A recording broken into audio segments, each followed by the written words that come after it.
ഞാൻ ഈ മമ്മൂട്ടിയുടെയും മോഹൻലാലിൻ്റെയൊക്കെ കാര്യം ഓർക്കുമായിരുന്നു.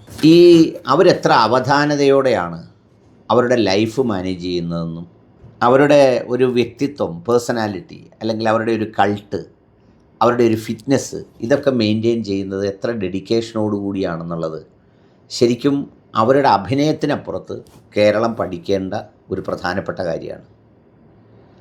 യഥാർത്ഥത്തിൽ അവരൊരു ഇത്രയും കാലം തിരശ്ശീലയിൽ നിറഞ്ഞു നിന്ന് അവരുടെ ഒരു കാഴ്ചയും അവരുടെ ഒരു കയ്യൊപ്പും അവരുടെ ഒരു ചിത്രവും എല്ലാം വലിയ മാർക്കറ്റുള്ള ഒരു മൂല്യമുള്ള വസ്തുവായി അങ്ങനെ വിപണിയിൽ, സമൂഹത്തിൽ, കുടുംബങ്ങളിൽ, വ്യക്തികളുടെ ഹൃദയങ്ങളിൽ ഒക്കെ നിലനിൽക്കുമ്പോൾ അവരെക്കാളും അഭിനയശേഷിയുള്ള പലരും മിന്നിമറഞ്ഞ് അവരുടെ മുന്നിലൂടെ പോയി.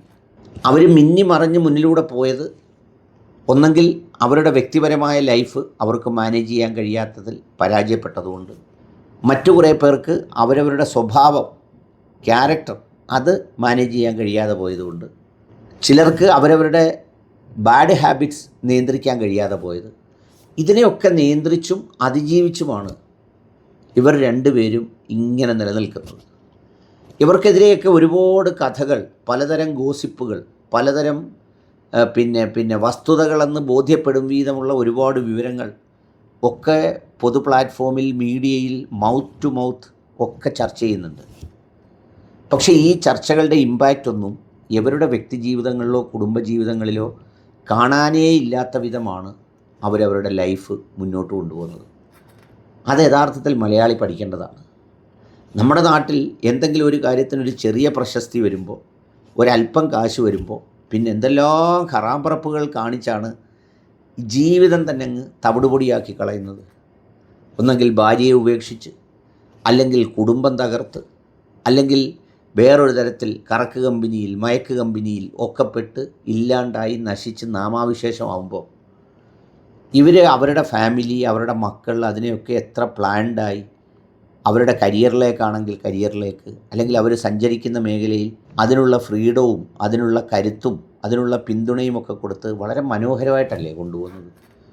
ഞാൻ പറയുക, അപ്പോൾ മോഹൻലാലിനെ തന്നെ നമ്പേഴ്സ് വെച്ച് തന്നെ എന്തെല്ലാം കഥകൾ പറഞ്ഞിട്ടുണ്ട്. 1000 പേരായി, 2000 പേരായി, 1000 പേരായതിൻ്റെ ആഘോഷം എന്നൊക്കെ പറയുന്നെങ്കിലും അദ്ദേഹത്തിൻ്റെ ഫാമിലിയെ എത്ര കെയർ ചെയ്ത്, എത്ര സൗമ്യമായി, എത്ര സ്നേഹമസൃണമായിട്ടാണ് കൊണ്ടുപോകുന്നത്. അവിടുന്ന് എന്തെങ്കിലും ഒരു അലോസരത്തിൻ്റെ ഒരു സുഖമില്ലായ്മ കേട്ടിട്ടുണ്ടോ? ഈ അടുത്ത സമയത്ത് ഒരു സ്റ്റോറി കേട്ടു. ഭാര്യ സുഖമില്ലാതെ എവിടെയോ കിടക്കുമ്പോൾ ഭാര്യയെ പരിചരിക്കാൻ ഫുൾ ടൈം ബാക്കി എല്ലാ തിരക്കുകളും ഒഴിവാക്കി ഒരു ഭർത്താവായി അവിടെ നിൽക്കുകയാണ്. കഴിഞ്ഞ ദിവസം അദ്ദേഹത്തിൻ്റെ മകൾ അരങ്ങേറ്റം കുറിച്ച ചടങ്ങിൽ ഒരു അമിതമായ അത്യാഹ്ലാദങ്ങളില്ലാതെ എന്ത് മെച്യൂരിറ്റിയോടാണ് പെരുമാറിയത്.